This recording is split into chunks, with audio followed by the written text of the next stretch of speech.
I'm very happy to welcome Dr. Anne Summers to our Ath2 stage. Anne is a best-selling author, journalist and thought leader. She has worked as a senior bureaucrat and political advisor and is the former editor-in-chief of the landmark feminist New York-based Ms. magazine. She's also author of The Misogyny Factor, Damned Whores and God's Police, The End of Equality and other titles that you are well aware of. And she's written for a number of publications including the Sydney Morning Herald, The Age, the Australian Financial Review, amongst others. In November 2012, she began publishing Anne Summers Reports, a free digital magazine which reports on politics, social issues, art, architecture and other subjects not adequately covered by mainstream media. On that subject, today in a 15-minute lecture, Anne will discuss the question, is the attainment of physical beauty a classist pursuit? Appropriately for a festival of questions, we will get you to store yours up and ask Anne after she's done. So get thinking and please help me in welcoming Anne to the stage. Well, thanks, Amnita, and thank you everybody for foregoing a serious discussion on refugees to come and listen to perhaps an equally serious discussion on the subject of beauty. When I started thinking about this subject, this physical attainment of beauty, I have to admit that I completely misread the question. And I was thinking about why have I been asked to talk about this? This is not really what I normally do. And I thought, maybe what they mean or what they're referring to is my second last book, which was called The Lost Mother, which was a book about a painting and was a book about art. So, because I'd read the question as being, is the attainment of physical beauty a classicist pursuit? And I was, what on earth am I going to say? You know, it's a line of beauty. I was really struggling. And then yesterday when I sat down to actually write some notes and I read the question, a classist pursuit, and my reaction was, well, first of all, I have no idea what that means. I don't know what the word class is. I don't think it's even a word. So whoever wrote the question is in the room. You have to explain to me later what it is. Anyway, undeterred by not being able to understand the question, I decided I would talk about the attainment of physical beauty, because that's clearly, there's a lot to talk about there. And I've put together some random ideas and facts, which broadly, I hope, address the subject, if not the question, and later we can come back to it if you still care. There's absolutely no doubt that beauty is a growth industry. I mean, just this morning I was at Sydney Airport, Terminal 3, and I noticed that the bookshop there has been replaced by a beauty shop. So instead of browsing, you can now have your brows done while you wait for your flight. I noticed hell excitement in Melbourne today with the French cosmetic chain Sephora opening. Lucky you, we've of course had Sephora in Sydney now for quite a few weeks, so we're over it. In fact, I hate Sephora because I did go in there once just to see what all the fuss was about, and they could not have made it clearer that I was not part of the demographic that they were interested in. And I actually had to almost use physical force in order to get served. But this brings me to the question, do we have agreed upon ideas about what is beauty, what beauty is? And I don't think we do. And it's partly because, the evidence of history is different eras have favoured different things. Sometimes some eras in history have favoured pale skin over dark skin. Some countries have favoured small feet, as in the Chinese practice of foot binding. For some unfathomable reason, it was considered beautiful for women's feet to look like lotus roots. The fact that they couldn't walk, unfortunate collateral damage. The Rubensian body has been very popular in certain eras of history, in certain paintings. And even today, different cultures prize different unique expressions of beauty. If you go to the Thai-Burma border, for example, and see the renowned Padang Kayan people, known as the long necks, who use those rings. The girls start wearing them from the age of about 6, keep adding rings to elongate their necks until they become known as giraffe women. There are other cultures in Africa who stretch their ears or their lips. The Maoris like the facial tattoos. Many Aboriginal cultures have engaged in scarring. And of course, we have the Kardashian bum. But if we ignore the exotic and stick to the everyday, about everyday beauty, there are a number of lessons that we can draw, and there's three that I'd particularly like to draw your attention to. The first is that white is beautiful. What is so surprising, I think, when you consider the case of somebody like Michael Jackson, probably one of the most famous black men of his time, and somebody uniquely positioned to argue that black is beautiful, instead did exactly the opposite. And I'm just going to quote you here a paragraph from an article that was in the New Yorker over the past week, and it was called "The Case of Michael Jackson." And it's interesting, so all these years after his death, we're still wondering what it was. And the writer of this article, who himself is African American, said, "Everyone knows about his pathological relationship with plastic surgery, which turned him from classic man to plastic man right before our eyes. It is estimated that he underwent dozens of procedures, many of which were botched or of shoddy quality. He lightened his skin, and over the years his public explanations for doing so varied. He claimed to suffer from vitiligo, which causes skin to lose its pigment in patches, a condition his autopsy confirmed, though that explanation has always been met with scepticism from the black community. Vitiligo can arise spontaneously or can be inherited. It can also be triggered by bleaching." Whether or not the disease was behind the dramatic change of his skin colour, Jackson surely was motivated, at least in part, by a belief common to Americans that light skin, thin lips, small noses and straight hair represent the most perfect example of beauty. And it's not just people's faces that they like to lighten. And I'm going to read to you a much longer paragraph from the website of a Melbourne plastic surgeon, Dr. Jill Tomlinson, who some of you may know of. And Jill is a well-known member of Destroy the Joint and a raging feminist. And she has a practice in Melbourne where she does various forms of cosmetic surgery. And there's a very long section on her website that I found yesterday that I just have to share with you, because we're talking about current attitudes to beauty and what is regarded as desirable. What she has to say here is very relevant. Natural, in inverted commas, products that we do not recommend that you use to attempt to lighten the skin of your labia, anus, nipples, scrotum, vagina or other bodily parts include lemon juice, milk, rice powder, turmeric, yogurt, gram flour, orange peel, almonds, mint leaves, lime juice, tomato juice and cucumber juice.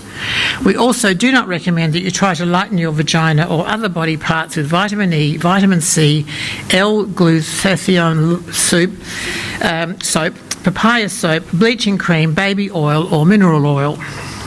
We are not aware of any evidence that you can prevent darkening or reduce pigmentation by wearing a particular type of underwear, or by shaving rather than waxing, or by using soap or other cleansers, by eating a healthy diet, by avoiding fatty foods, or by drinking lots of water.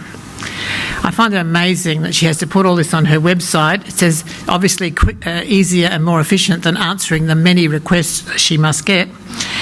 There is evidence that your skin can become more pigmented through sun exposure, but unless you regularly go out in the sun with your genital region exposed, there is... I don't know. I wouldn't have thought there was enough sun in Melbourne for that. There is little reason to think that using sunblock on your genitals will be helpful. We do not recommend that you spend money purchasing Bleach Baby Vaginal Bleach, My Pink Wink Cream, Pink Daisy Labia Bleaching Cream, BioFade Anal Bleaching Cream, Dr. Pink's Anal Bleaching Cream, Honey Bear Premium Butt Bleach, Clean and Dry Intimate Wash, Vigala, Pink Privates, BioFade, Secret Bright, Lakshma Maxi or Lick and Luck Butt Bleach. Now, I do, if you want more information about what to avoid, I refer you to Dr. Jill Tomlinson's website, where she is a mine of information about what Melbourne girls are after.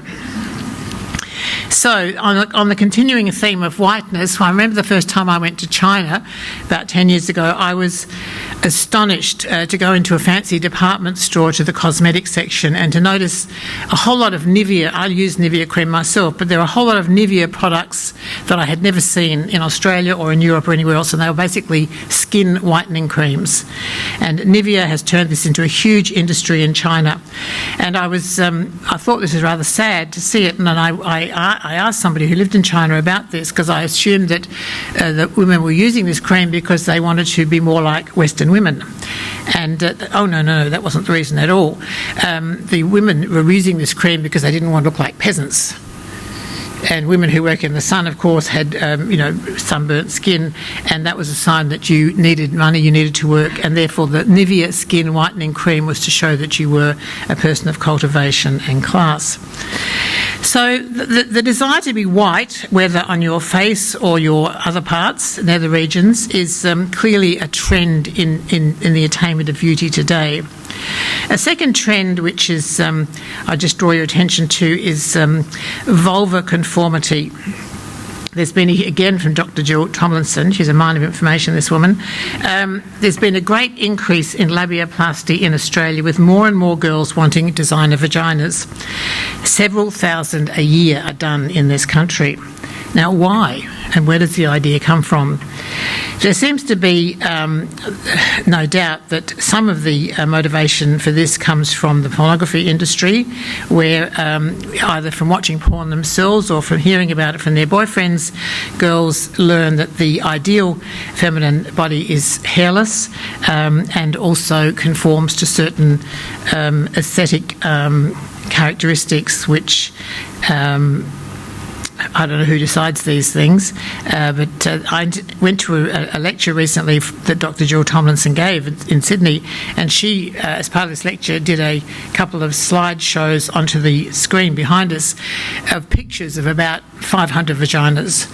Vulvas, I should say, and the variety in them was quite astonishing and almost confronting, but it did make the point very graphically that there is no such thing as a model or a perfect vulva, and therefore the idea of having surgery to make yours look different from the way you were born is quite alarming, but it's again another trend in the attainment of beauty. And the other aspect of it, which I find particularly, I guess, politically disturbing and also quite sad, is some of you may be aware that I was in Melbourne a few weeks ago with Nimco Ali, who's a British Somalian woman who's an activist on female genital mutilation. And Nimco has made the point very strongly that labiaplasty and other forms of non-medical interference with the genitals is really the same thing as FGM, female genital mutilation, and that is it's interfering with the genitals for non-medical reasons that are all to do with culture, whether they be religion, whether they be traditional superstitions, or whether they be some ridiculous idea about the attainment of beauty that requires surgery. And so I think we should bear that in mind. And then finally, the third, and obviously the big thing, and this is probably what is behind the question, is the question of plastic surgery. People who go under the knife in order to attain the kind of look that they want and presumably make themselves more beautiful. And I just found an article from Choice magazine from June last year, which was quite informative on this, and says that Australians now spend more on cosmetic procedures per capita than Americans, and that cosmetic surgery has never been more common in Australia than it is now. In 2010, we spent over $1 billion on cosmetic surgery. The procedures that were most in demand in 2029 were, regardless of age or sex, the most common procedures were eyelid surgery, nose surgery, breast augmentation, I presume that was women, breast lifts and liposuction. These accounted for about 67% of Australia's total cosmetic surgical procedures. And the President of the Australian College of Cosmetic Surgeons has estimated that around 16,000 breast augmentations and 15,000 liposuction procedures were performed in Australia in 2010. That's a lot of nipping and tucking. It is widespread. Younger and younger women are doing it, and you have to conclude that not all of them are rich. But my question, is whitening your skin or your yin-yang, having a vulval reconstruction or full-on plastic surgery the way to attain beauty? And that's my question to you.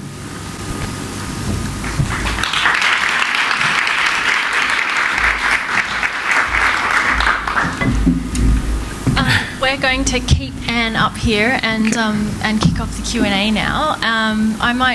Would you be happy to read out that list of bleaching creams again to start off? I'd love to hear it. But maybe we have other audience questions for Anne about this question, or to take us on a little tangent, perhaps. Oh, we have one down the front there.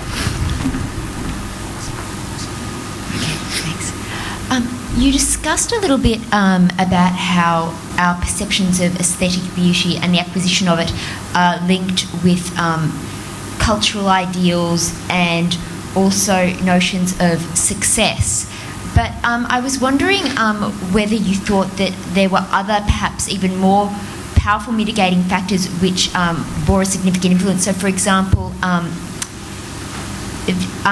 notions of our sexual desirability and reproductive fitness, and also, I suppose, universal notions of symmetry and the desirability of symmetry as being indicative of, I suppose, reproductive fitness and health in a potential partner, which is sort of evolutionarily wired into our brains, whether you think that those factors play into that. What do you mean by symmetry? So, for example, symmetry of facial proportions. There have been various different studies that have been done which indicate that irrespective of culture and, I suppose, necessarily facial features, faces which bear the greatest sort of symmetry, so one side of the face being the same as the other, are perceived as consistently the most attractive by individuals of various different cultures. And the thinking behind that is that it feeds into the fact that, I suppose, a deviation from symmetry indicates some sort of a physiological anomaly which could then be indicative of something that fed into an individual's reproductive fitness. And I'm wondering what your opinion was with regard to that. Well, I have to say I'm not really aware of that thinking. I mean, all I can say is that it's not having studied this, and as I say, I've been quite surprised by the question.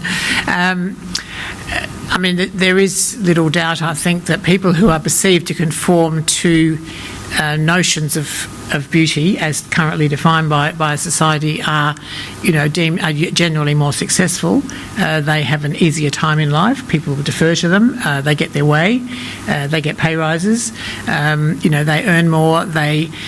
People want to do things for beautiful people, and whatever that notion of beauty might be, the one that we commonly, that we accept, and we accept it when we bestow the favours on the person who presents what we consider to be a beautiful face. And that's a basic form of inequality, I guess, but it's one that we all seem to be beguiled by. We're beguiled by beauty, however defined. But I don't know about the reproductive fitness. I'm not sure about how that links in. Sorry. Do we have any other questions from the floor for Anne? Yeah. How do you get over the misnomer of industries, say particularly Hollywood, that put forward an image, an artificial image on the screen of how both male and female should look, which is then exasperated by the Facebooks, the Instagrams, the Twitters, on a whole generation of people who want to attain that look, and artificially generate in people, particularly young people, an atmosphere that you must look and behave or dress in this particular way, otherwise you're not one of the in people. Well, and there's a lot, I think, in that question. I mean, obviously, Hollywood has always projected dreams and escapism, and I mean, during the classic stories about Hollywood during the Depression in the 30s was, projecting and providing escapism for people whose lives were pretty grim. So it's always done that, and I don't think that's going to change. But a couple of observations, and I don't think there's anything we can do about it except ignore it to the extent we can. But there are a couple of observations I'd make. One is that, and I did an interview with Kate Blanchett from my magazine last year, which some of you may have read. If you haven't, you can go on my website and read the article. But she's quite interesting, talking about the whole red carpet phenomenon and how that is now so important, with the awards, and particularly awards rather than opening nights of movies, whereby the movie stars and people, particularly people like her, are dressed in amazing clothes, and huge amounts of money and what have you are spent, and they just walk down the red carpet and have to pose and tell everyone what they're wearing, and a whole industry. And the other thing is not just the clothes now and the shoes and the jewellery, but it's also now there's what's it called, the manicam, supposed to put your fingers. I remember there was a famous scene, I think it was the Oscars last year, when Elizabeth Moss, who plays Peggy in Mad Men, she refused to put her hand in, or she put her hand in and gave them the finger, which they were very upset about because it was filmed live. But what's happened with that whole thing is, it's a way of showcasing, extremely expensive clothes and jewellery that none of us could possibly afford. But what happens is that there's this amazing rip-off industry so before before the dress has even gone down the red carpet into the theatre, a copy of the dress has been ripped off and it's being manufactured and will be on sale online that night. It's kind of Zara on steroids. It's an amazing phenomenon that rip-off copies, very cheap copies of these gowns can be made available. So in a sense, that's kind of mocking the whole thing, and it's also allowing ordinary people access to those something resembling those clothes if they want it. But the other observation I'd make, I think if you compare the movies and television, particularly American television, that there's not the same emphasis on conventional beauty, particularly, there's a lot of very good television series now, and one of the things that I find very interesting about American television is that the norms of conventional beauty are not observed in casting to anything like they are in the movies, and I wish we followed that a bit more in the Australian industry. I think we're still a bit hung up on casting good-looking people rather than interesting-looking people or real-looking people or a variety of people. So I just think it's a little bit more complicated than that. And it's really alarming that the statistic that you gave about Australian rates of plastic surgery versus American rates, and that we seem to be paying attention to this ideal beauty in in movies, in American movies, more than Americans are. It's quite astonishing, and the figures that I gave you were the most recent ones that I could get hold of, and I know they're a few years old now, but it's a subject that's not, because it's not regulated, it's not reported on, and so we don't really know a lot about it. But certainly my interest was piqued by the little bit of work that I was able to do, and I would like to know more about it. I'd like to know more about who's doing it. I suspect it's younger and younger girls, and the idea of teenage girls going and having plastic surgery on their faces, I think, is just so sad, but a lot of them are doing it. And so, if the original intent of the question was, is beauty only available to the rich? I don't think the answer is yes, because I think more and more people of whatever incomes are thinking it is worth their while to spend money on these sorts of things, and that's very sad. It's dangerous. There's been some terrible accidents in Sydney in the last few months or few weeks where girls have been having breast operations in clinics and going into cardiac arrest and having to be rushed off to hospital. So it's also quite dangerous, and it just seems to be so unnecessary. One of the things that I read again yesterday when I was doing this research is that one of the this is talking about the United States, one of the most sought after cosmetic surgery procedures now is upper arms and getting rid of what we call tuck shop lady arms, and this whole thing is motivated by women wanting their arms to look like Michelle Obama's, because she's got these amazingly, I mean, she must spend many hours a day in the gym to have arms like she has, and I guess we could all do that if we were willing to put in the time, but instead people are saying, okay, I want arms like Michelle Obama, so cut off the fat. Oh, you have one more question down the front there. Thank you for the chat, it's greatly appreciated. When you talk about the plastic surgery industry not being regulated, which is phenomenal considering the amount of money that goes into it, wouldn't it be best if it was really regulated and to instead give that money to counselling? So you're obviously neurotic and, you know, narcissistic, maybe a bit of counselling is good for you. Something like that. Maybe, you know. Good idea. Good luck selling it. I mean, obviously there must be some regular. I really don't know much about this, and I only just encountered this information yesterday, so I didn't have a chance to follow it up. But there clearly must be some regulation because, you know, medical practitioners are licensed and so on. But it seems that it's not regulated in quite the way that we have, you know, reporting of procedures. We don't have a lot of information about, you know, who's doing what and who the clientele base is and all of that sort of thing. So it would be good to have a lot more of that sort of information, in addition to, you know, the medical side of things being very strictly, you know, regulated.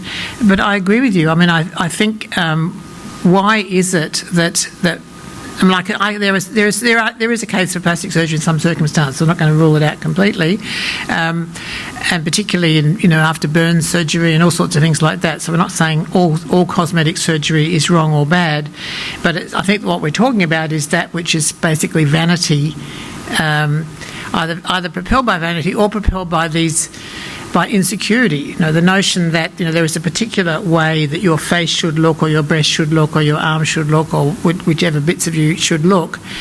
And if you're unable to attain that through diet and exercise or from nature, the solution has got to be a surgical one. And that seems to be not only a very drastic reaction, but it's quite a dangerous one, and it's kind of succumbing to the ideal, and it's denying the variety of who we are and who we should be. Whether counselling would address that, counselling versus this huge marketing industry we have telling us the way we should look, I'm not sure, but it's an interesting idea. We have unfortunately run out of time, and if Anne refuses to read out that list again... it's on the website. I want to hear you say it. Anne's books are for sale downstairs. I can't believe I said it myself. I love that you said it. I'm going to get the recording and play it to get off to sleep at night. Anne's books are for sale at Embiggen downstairs in the foyer, and we are doing a signing in the library, which is just on the next level down. So please come and join us for some more questions and chit-chat with Anne and get your book signed. And please join me in thanking Anne for today. Thank you.